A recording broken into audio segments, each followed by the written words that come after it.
안녕하세요. 법률사무소 기린 최은영 변호사입니다. 오늘은 인테리어 공사 하시려는 분들 꿀팁 알려드리려고 제가 이렇게 나왔습니다. 인테리어 공사도 이제 집안을 예쁘게 꾸미려고 이제 몇 천만 원씩 들여서 새 집을 단장을 하시는데, 이 공사 업체 분들이 제대로 공사를 안 해주셔가지고 중간에 이제 공사 제대로 안 해놓은 상태에서 마감 안 되고 공사를 중단해 버렸다거나, 아니면은 뭐 공사 계속 뭐 일주일 안에 된다고 했는데 지연해가지고 입주를 못하게 생겼다거나, 또 이런 경우도 있어요. 막 저쪽 집을 빼기로 해가지고 공사가 안 돼 있는 현장에 막 들어와서 살아야 되는, 그 짐은 막 다 컨테이너에 맡겨놓고, 네, 그런 경우들도 많이 있거든요. 그래서 이런 사태가 발생하면 어떡하나 걱정되시죠? 그러면 오늘 영상을 꼭 보시고 이 인테리어 계약 체결하기 전에 어떻게 해야 되는지, 그리고 이렇게 문제 생겼을 때 어떻게 대처하셔야 되는지 그거를 꼭 알아두시기 바랍니다. 인테리어 공사에서 문제가 되는 거는 공사를 제대로 안 하는 거죠. 근데 사실은 이 법률적으로 가면 이 하자라는 거는 이 제대로 기능을 못하는 경우에만 하자로 본다, 뭐 이런 하자의 개념이 있어요. 그래서 우리 인테리어 공사의 경우에는 뭐 똑같이 전기 콘센트가 있어도 이거를 예쁘게 해주기로 했는데 그냥 못생긴 애로 붙여놨다, 그러면 우리 입장에서는 하자잖아요.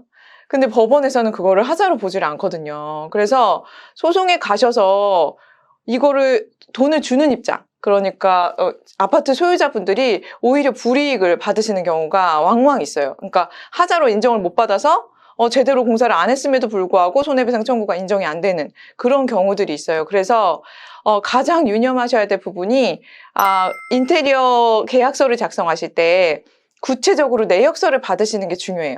그 견적서라고 하거든요. 견적서 어떤 걸 체크하셔야 되냐면, 뭐 바닥에 마루는 어떤 자재를 쓰고, 그 다음에 전기 콘센트나 뭐 스위치는 뭐 독일산 뭐를 쓰고, 뭐 이런 것들이 좀 구체적으로 이 소유자분들이 원하시는 것들이 있잖아요. 그래서 그것이 좀 명확하게 나열되어 있는 견적서를 받으시는 것이 가장 중요해요. 그리고 이제 공사를 진행하다가 이런 경우들 많아요. 공사업체가 뭐를 한다고는 했는데 뭐 유리가 막 세워져 있고, 유리가 끼워져는 있는데 뭐 마감이 안 돼 있고, 바닥 시공을 했는데 바닥이 약간 기울어졌다거나 이렇게 하자 시공을 하는 경우, 그리고 이거 다시 해주세요, 이거 바꿔주세요, 이거 뭐 벽면 색깔 화이트였는데 왜 검정으로 시공하시면 어떡해요, 다시 해주세요 라고 얘기를 해서 뭐 다시 해줄게요 하고서는 공사를 이제 질질질 끌다가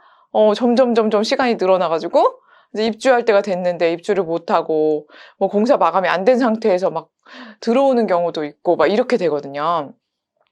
그래서 이렇게 공사업체가 공사를 제대로 안 한 경우에 어떻게 하셔야 되냐.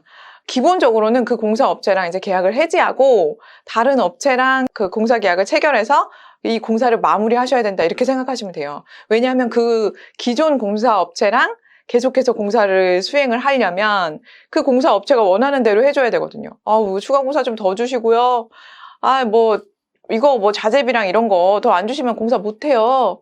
그리고 이제 제대로 시공을 안 한 업체이기 때문에 계속해서 이제 그런 식으로 배짱을 부린단 말이에요. 그러면 그 업체를 얼르고 달래서 가려면 뭐 요구하는 것 중에 어느 정도는 해줘야 공사를 시킬 수 있는 상황이 발생을 하는 거죠. 그래서 너무나 이 공사가 불량하게 됐다, 그러면 다른 업체를 선정하시는 게 맞는데, 그럼 이 공사 업체랑은 어떻게 되느냐. 이 기존의 인테리어 업체한테는 내가 입은 손해, 즉 공사 대금을 뭐 3천만 원짜리 공사였는데 2,500만 원을 주셨어요. 근데 공사는 1,000만 원어치밖에 안 됐어요. 그러면 1,500만 원을 과지급한 거죠. 네, 오버해서 지급을 하신 거죠. 그래서 이 오버해서 지급하신 이 금액 1,500만 원을 반환받는 거, 플러스해서 다른 업체를 선정해서 공사를 하시면은 돈이 더 들어요. 이 업체가 계속 했으면 3천만 원에 끝날 공사가 다른 업체가 와서 보면은 이거 뜯고 다시 해야 되고 뭐 이거는 이렇게 해야 되고 저렇게 해야 되고 해가지고 2천만 원 들게 이제 3천만 원, 4천만 원 이렇게 들거든요. 그래서 다른 업체를 선정해서 추가로 발생된 비용, 이제 원래 이제 들였어야 될 돈은 이제 손해라고 볼 수가 없고요. 그거를 넘어서 추가로 돈을 더 줄 수밖에 없었던 그 비용에 대해서는 손해배상 청구를 하실 수가 있어요. 그리고 또 하나 이제 지체상금이라 그래서 이 공사가 지연돼서 이제 그 지연에 따라서 입은 손해, 그거를 이제 배상 청구를 하실 수가 있는데, 보통 지체상금을 계약서상 뭐 1000분의 1, 1000분의 3 이렇게 써 놓으시거든요. 그런데 인테리어 공사 계약 자체가 이 계약 대금이 뭐 2천만 원, 3천만 원, 뭐 이런 수준이기 때문에 지체상금을 써두시기보다는 실질적으로 발생한 손해를 청구하시는 게 더 낫다. 이런 말씀을 제가 꼭 드리고 싶어요. 왜냐하면 이제 1000분의 1 이렇게 지체상금을 써놓으셔도 이제 뭐 3천만 원에 1000분의 1 그러면 정말 얼마 안 되거든요. 그래서 그거를 이제 뭐 몇만 원, 몇십만 원 청구하는 것보다는 우리한테 실질적으로 발생한 비용, 그러니까 네가 공사 지연해서 내가 다른 데서 사느라 월세가 150만 원 들었다. 이렇게 실질적으로 입은 손해를 청구하시는 게 더 유리하기 때문에 공사 지연에 따른 실질 손해액을 청구하려면 지체상금 규정이 없어야 돼요.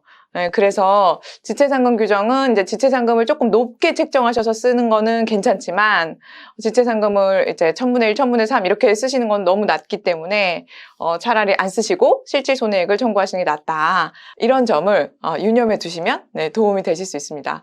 그리고 이제 이 기존 공사업체한테 그럼 그런 손해배상을 어떻게 받을 수 있나요? 근데 이거는 이제 자발적으로 그 업체가 돈을 주지 않는 이상 이제 소송을 진행하실 수밖에 없어요. 이제 강제적으로 그 업체한테 돈을 뺏어올 수밖에 없는데 소송에 가면 이제 그 업체가 공사를 얼만큼 했는지, 그리고 우리가 입은 손해가 얼마인지 이런 것을 낱낱이 밝히게 되거든요. 이런 부분들을 대비하기 위해서 그 업체가 시공한 부분에 대한 사진이나 이런 것, 입증 자료들을 잘 확보해 주실 필요가 있고요. 그리고 공사를 뭐 소송 끝날 때까지 진행 못하는 거 아니에요? 이런 질문도 많이 하시는데요. 그렇지는 않아요. 왜냐하면 소송에서 이런 업체가 공사를 얼만큼 했는지 뭐 감정을 가거나 이런다 하더라도 그 감정은 뭐 기존에 확보해놓은 사진이나 뭐 공사 시공 내역이나 이런 것들을 통해서 충분히 가능하거든요.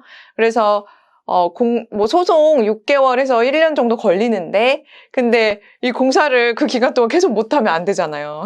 그렇기 때문에 공사는 다른 업체랑 진행하시면 되고, 이 기존의 업체랑은 우리가 입은 손해, 그러니까 과지급해준 돈을 반환받고 우리가 이걸로 인해서 입은 금전적인 손해를 배상받는, 그러니까 한마디로 돈을 얼마를 배상받을 것이냐, 그것의 문제를 이제 소송으로 가서 이제 따지면 된다라고 생각하시면 됩니다. 인테리어 이제 집 이쁘게 꾸며서 들어가서 이제 새 출발하시려고 인테리어 계약도 체결하고 하셨을 텐데, 공사업체가 제대로 시공을 안 해주고 이런 문제가 생기면 너무너무 스트레스 받으시죠. 당연히 소송도 만만치 않은 과정이고요.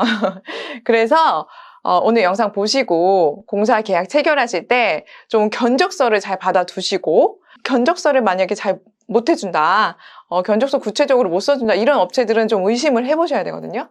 네, 그래서 견적서를 구체적으로 받아두시고, 그 다음에 시공이 어느 정도 확실하게 책임지고 해줄 수 있는 튼튼한 회사인지 그런 것들을 좀 살펴보시는 게 굉장히 중요해요. 변호사인 저도 공사업체를 어떻게 해서 튼튼한 업체를 잘 찝어내느냐, 그거는 제가 점쟁이가 아니어가지고 네, 이렇게 딱 노하우를 말씀드리기가 쉽지가 않아요. 그래서 얘기도 많이 나눠보시고 충분히 검토를 해보신 다음에 결정하시되 계약서와 견적서 잘 작성하시는 거는 매우 중요하다, 이런 말씀을 드렸습니다. 네, 오늘 영상 도움이 되셨나요?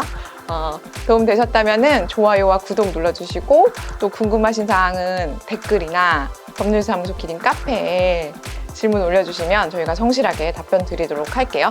그럼 다음 영상에서 뵙도록 하겠습니다. 감사합니다.